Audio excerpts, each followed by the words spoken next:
और आज 1.5 दिन के अंदर ही हमने 13 का MOU साइन हुआ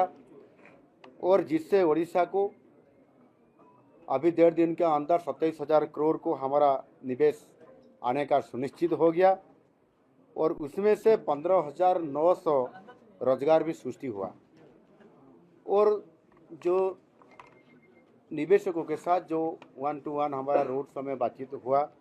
और जो हमने उनके साथ बातचीत करते हुए जो उनका प्रोजेक्ट को अप्रूवल हमने आज कर लिए और एक्सेप्ट कर लिए, उनका मतलब एक्सेप्ट कर लिए। वो लगभग जो कंपनियों लोग ने हमारे साथ बातचीत किए वो 40,000 करोड़ की होगा और 9 इन्वेस्टमेंट्स उनका इंटेंस भी आया है। सब मिला के हम देखें तो 1.5 दिन के अंदर ही हमको लगभग 17,000 करोड़ की आसपास की